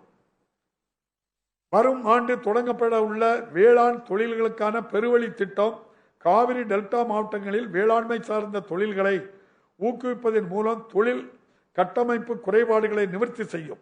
தமிழ்நாடு சிறுதொழில் வளர்ச்சி கழகம் 5 தொழிற்பேட்டைகளை 241 கோடி ரூபாய் செலவில் அமைக்க நடவடிக்கைகள் மேற்கொள்ளப்பட்டு வருகிறது. குறு சிறு நடுத்தர தொழில் முனைவோர் பயன்பெறும் வகையில் தொழிற்பேட்டைகளில் மனைகளின் விலை பெருமளவில் குறைக்கப்பட்டுள்ளது. எதிர்காலத்தில் ஏற்றம் பெறக்கூடிய தொழில்களாக கண்டறியப்பட்ட துறைகளில் நமது மாணவர்களை பயிற்றுவிப்பதற்காக தேசிய மற்றும் பன்னாட்டு அமைப்புகளுடன் இணைந்து அரசு தொழிற்பயிற்சி நிலையங்களில் நவீன தொழில் பயிற்சிகள் அரசால் தொடங்கப்படும். கோவிட் பெருந்தொற்றினால் நெசவாளர்களுக்கு ஏற்பட்டுள்ள பாதிப்பை இந்த அரசு உணர்ந்துள்ளது. கடந்த 2 ஆண்டுகளாக நிலுவையில் இருந்த நெசவாளர் கூட்டுறவு சங்கங்களுக்கு வழங்கப்பட்டிருக்க வேண்டிய தள்ளுபடி தொகையான 160 கோடி ரூபாயை அரசு விடுவித்துள்ளது. இத்துடன் மின் வணிக வலைத்தளம் TN காதி என்ற கைபேசி செயலி போன்ற பல்வேறு புதுமையான நடவடிக்கைகளையும் இந்த அரசு மேற்கொண்டுள்ளது. குறைந்த மின் அழுத்தத்தையும் கூடுதல் மின் சுமையை தவிர்க்கவும் தடையில்லா மின்சாரம் வழங்குவதை உறுதி செய்யவும் மாநிலம் முழுவதும் 8905 பகிர்மான மின்மாற்றிகள் அமைக்கப்பட்டு வருகின்றன. வேளாண் பெருமக்கள் பயன்பெறும் வகையில் இந்த ஆண்டு மட்டும் 1 லட்சம் புதிய விவசாய மின் இணைப்புகள் வழங்கப்படும் என இந்த அரசு அறிவித்துள்ளது. நாடு முழுவதும் நிலக்கரி பற்றாக்குறை நிலவிய போதும் பெருமளவில் மழை வெள்ளத்தால் பாதிப்புகள் ஏற்பட்ட போதும் தங்கு தடையின்றி மின்சாரம் வழங்கப்பட்டதற்கு இந்த அரசின் சீரிய முயற்சிகளே காரணமாகும். உள்ளாட்சி அமைப்புகளுக்கு அதிகாரம் அளிப்பதன் மூலம் மக்களாட்சியினை கடைகோடியிலும் உறுதிப்படுத்துவதே இந்த அரசின் முக்கிய நோக்கமாகும். இவ்வரசு பதவியேற்றவுடன் நீண்ட காலமாக நடைபெறாமல் இருந்த 9 மாவட்டங்களில் ஊரக உள்ளாட்சி தேர்தல்களை வெற்றிகரமாக நடத்தியது. மேலும் நீண்ட இடைவெளிக்கு பிறகு 2/10/2021 அன்று அனைத்து ஊராட்சிகளிலும் கிராம சபைகள் நடைபெற்றன. நகர்ப்புற உள்ளாட்சி தேர்தல்களையும் விரைவில் நடத்திட தேவையான நடவடிக்கைகளை இந்த அரசு மேற்கொண்டு வருகின்றது. அடிப்படை கட்டமைப்பு வசதிகளை வழங்குவதன் மூலம் கிராமங்களின் முழுமையான வளர்ச்சியை உறுதி செய்வதற்காக அனைத்து கிராம அண்ணாமலர்ச்சி திட்டத்திற்கு இந்த அரசு புத்துயிர் அளித்துள்ளது. இந்த ஆண்டு 1997 ஊராட்சிகளில் ரூபாய் 1200 கோடி செலவில் இத்திட்டம் செயல்படுத்தப்பட்டு வருகின்றது. புத்தகங்களை வாசிக்கும் பழக்கத்தையும் பகுத்தறிவு சிந்தனையையும் ஊக்குவிப்பதற்காக 4116 கிராமப்புற நூலகங்கள் ரூபாய் 92 கோடி மதிப்பீட்டில் புனரமைக்கப்பட இருக்கின்றன. 1997 ஆண்டு முதல் 2001 ஆண்டு வரை கட்டப்பட்ட 145 பெரியார் நினைவு சமத்துவபுரங்களின் கட்டமைப்பை மேம்படுத்தும் பணிகள் இந்த ஆண்டு முதல் படிப்படியாக செயல்படுத்தப்படும். நாட்டில் நகர்ப்புறங்கள் அதிகமுள்ள மாநிலங்களில் தமிழ்நாடு ஒன்றாகும். நகர்ப்புறங்களில் மக்களின் வாழ்க்கை தரத்தை உயர்த்துவதற்கும் கட்டமைப்பு வசதிகளை மேம்படுத்துவதற்கும் இந்த அரசு தீர்மானித்துள்ளது. சாலைகள், தெருவிளக்குகள், பேருந்து நிலையங்கள், பூங்காக்கள், நீராதார அமைப்புகள், மின் மயானங்கள் போன்ற கட்டமைப்புகளை ஏற்படுத்த ரூபாய் 1000 கோடி ரூபாயில் ஒதுக்கீட்டில் கலைஞர் நகர்ப்புற மேம்பாடு திட்டம் அரசால் செயல்படுத்தப்படுகின்றது. வளர்ச்சி திட்டங்களில் மக்களை நேரடியாக ஈடுபடுத்தும் நோக்கத்துடன் தொடங்கப்பட்டு நிறைவாக செயல்பட்ட நமக்கு நாமே திட்டம் மீண்டும் செயல்படுத்தப்பட்டு வருகின்றது. நகர்ப்புற ஏழைகளுக்கு வேலைவாய்ப்புகளை பெருக்குவதற்கு 100 கோடி ரூபாய் மதிப்பீட்டில் நகர்ப்புற வேலைவாய்ப்பு திட்டம் அரசால் தொடங்கப்பட்டுள்ளது. இத்திட்டம் சமூக பாதுகாப்பை வழங்குவது மட்டுமல்லாமல் பொது சொத்துக்களை உருவாக்கி பராமரிக்கவும் உதவும்.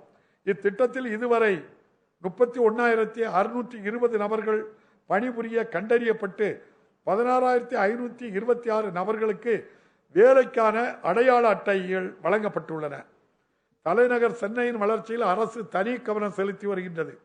இதற்காக 500 கோடி ரூபாய் மதிப்பில் சிங்கார சென்னை 2.0 திட்டம், 430 மில்லியன் டாலர் மதிப்பில் சென்னை மாநகர கூட்டாண்மை திட்டம், 905 கோடி ரூபாய் மதிப்பில் சென்னை மாநகர திறன்மிகு போக்குவரத்து அமைப்பு போன்ற பல திட்டங்களை செயல்படுத்தி சாலைகள், போக்குவரத்து, வெள்ள நீர் வடிகால்கள், குடிநீர் வழங்கல், பொழுதுபோக்கு வெளிகள் உள்ளிட்ட சமூக கட்டமைப்பு வசதிகளை அரசு ஏற்படுத்தி வருகின்றது.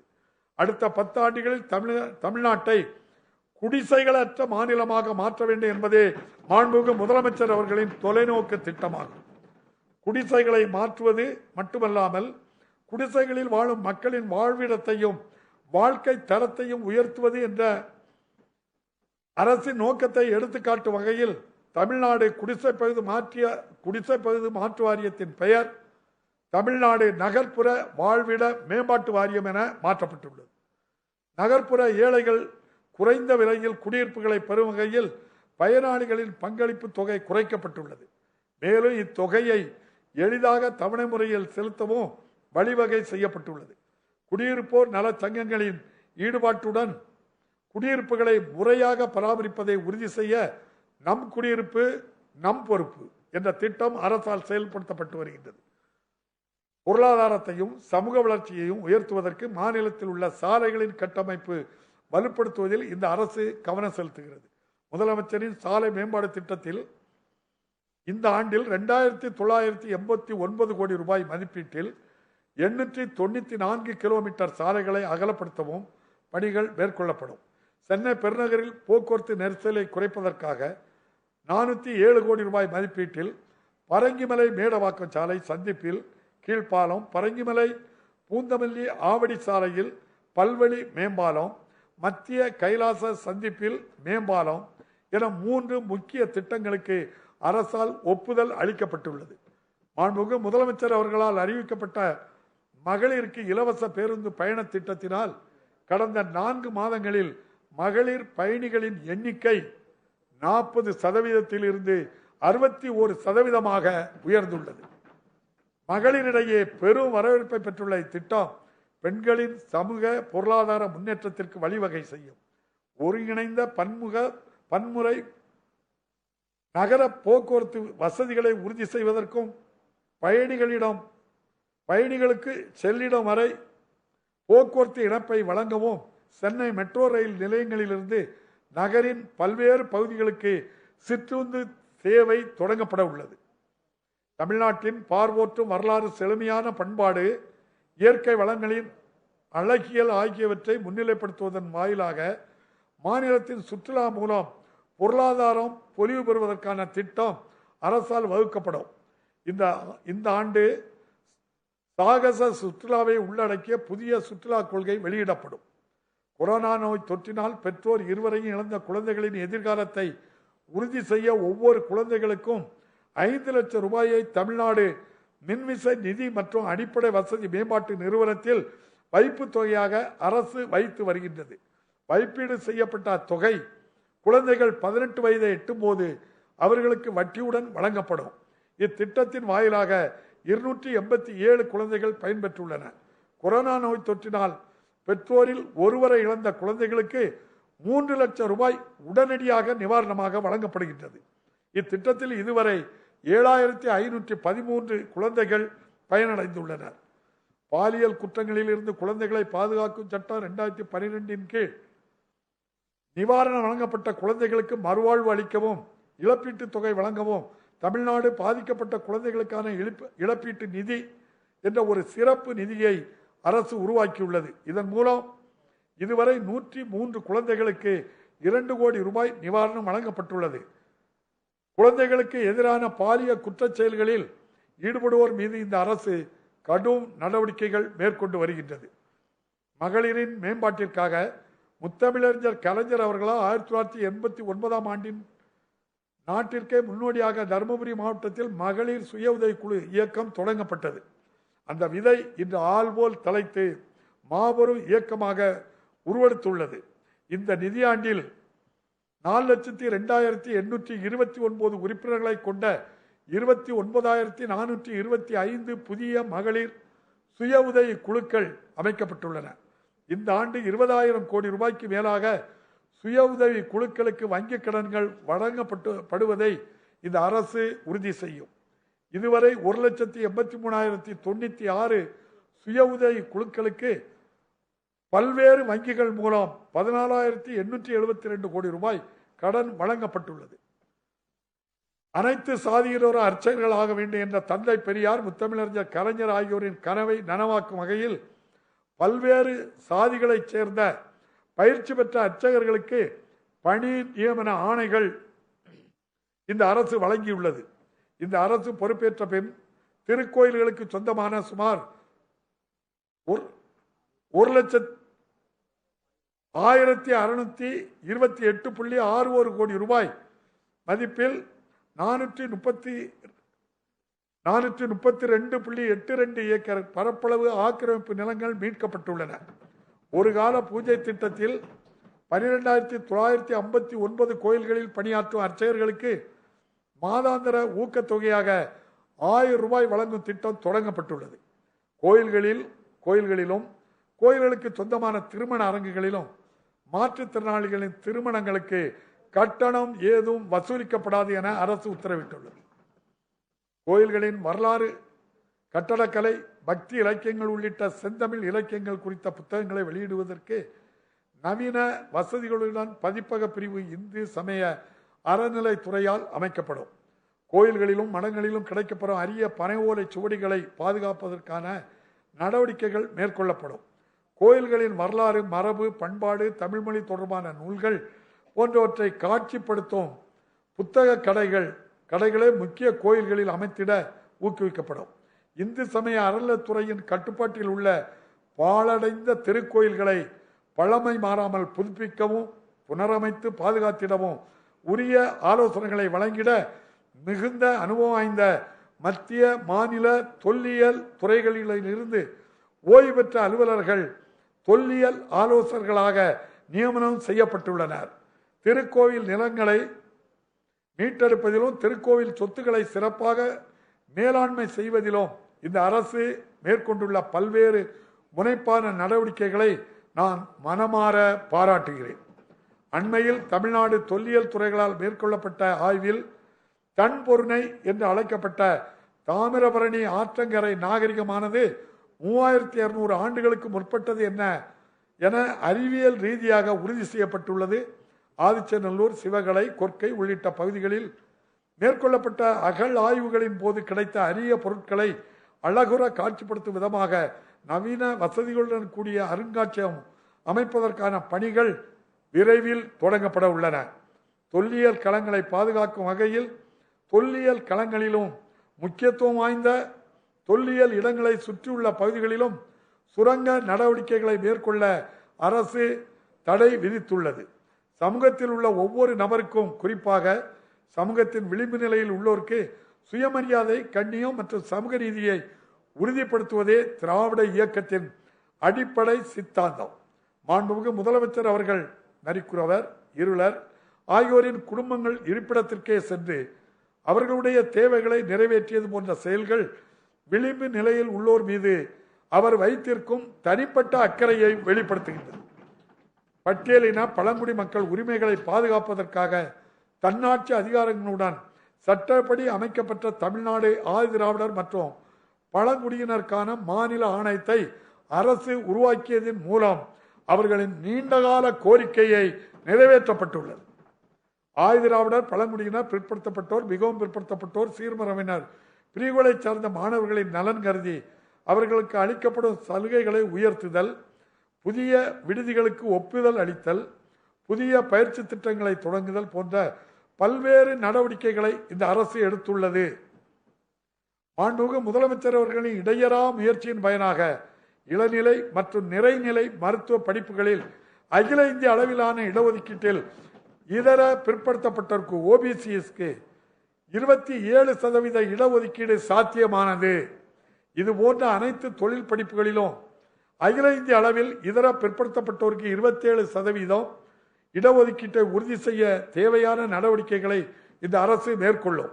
இவ்வாறு நீதி கட்சியின் காலத்திலிருந்தே சமூக நீதி கருத்துக்களை முன்வைத்து மானுடம் வெல்லும் பாதையில் மற்ற மாநிலங்களை வழிநடத்தி செல்லும் தமிழ்நாட்டின் வரலாற்று பொறுப்பை இந்த அரசு நிறைவேற்றும். பொதுவாக நுழைவுத் தேர்வுகள் கிராமப்புற மாணவர்களுக்கு ஒரு சமனற்ற தளத்தையும் பாதிப்புகளையும் ஏற்படுத்துகின்றன. எனவே தொழில் படிப்புகளில் மாணவர்களின் சேர்க்கைக்கு நீட் போன்ற நுழைவுத் தேர்வுகள் தேவையற்றன என்று இந்த அரசு நிலைப்பாட்டை தொடர்ந்து வலியுறுத்துகிறோம். சிறுபான்மையினர் நலனையும் வளர்ச்சியையும் பேணி காப்பதில் இந்த அரசு உறுதியாக உள்ளது. தமிழ்நாட்டிலிருந்து ஹஜ், ஜெருசலேம் போன்ற புனித பயணம் மேற்கொள்வோருக்கு மானியத்தை அரசு தொடர்ந்து வழங்கும். சிறுபான்மையினரை கவலையடை செய்த குடியுரிமை சட்டத்தினை திரும்ப பெற வேண்டும் என்ற இம்மாமன்றம் தீர்மானம் நிறைவேற்றியுள்ளது. இத்தீர்மானத்தின் நோக்கத்தை நிறைவேற்றிட தேவையான அனைத்து நடவடிக்கைகளையும் இந்த அரசு மேற்கொள்ளும். மாற்றுத்திறனாளிகளின் வாழ்வாதாரத்தை மேம்படுத்துவதற்கு பல்வேறு நடவடிக்கைகளை இந்த அரசு மேற்கொண்டு வருகின்றது. அரசு மற்றும் தனியார் நிறுவனங்களுக்கான உரிய வேலைவாய்ப்புகளை கண்டறியும் நோக்கத்தோடு அனைத்து அரசு மற்றும் தனியார் நிறுவனங்கள் சமவாய்ப்பு கொள்கையை வெளியிட வேண்டும் என்று அரசு ஆணையிட்டுள்ளது. மாற்றுத்திறனாளிகளின் பொருளாதார நிலையை உயர்த்தி அவர்களுக்கு ஏற்ற வேலைவாய்ப்புகளை கண்டறிய மாற்றுத்திறனாளிகள் வேலைவாய்ப்பு மற்றும் வாழ்வாதார மையம் ஒன்றை இந்த அரசு உருவாக்கியுள்ளது. மாநிலத்தில் உள்ள இளைஞர்களின் விளையாட்டு திறனை ஊக்குவிக்க இந்த அரசு விளைகிறது.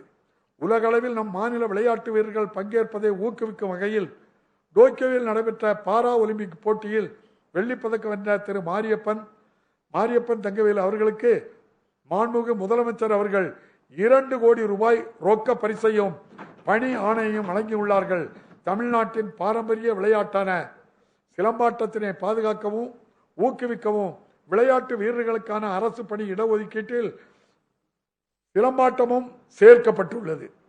இந்த அரசு பதவியேற்ற பின் கொரோனா பெருந்தொற்றின் 2ஆம் அலை, எதிர்பாராத மழைப்பொழிவு என எதிர்கொண்ட அனைத்து சோதனைகளையும் வென்று அவற்றை சாதனைகளாக மாற்றி மக்களின் நலனிற்காக அயராது செயல்படும் அரசாக இந்த அரசு இயங்குகின்றது.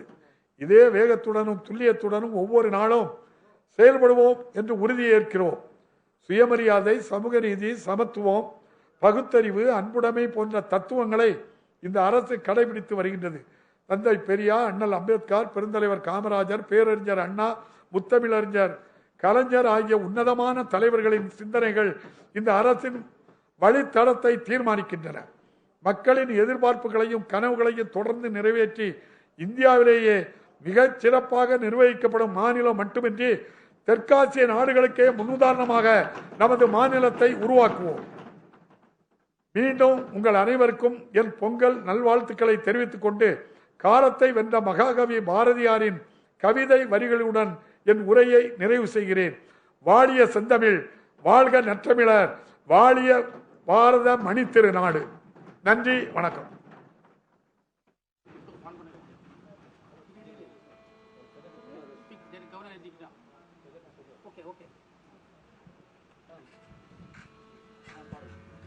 Okay.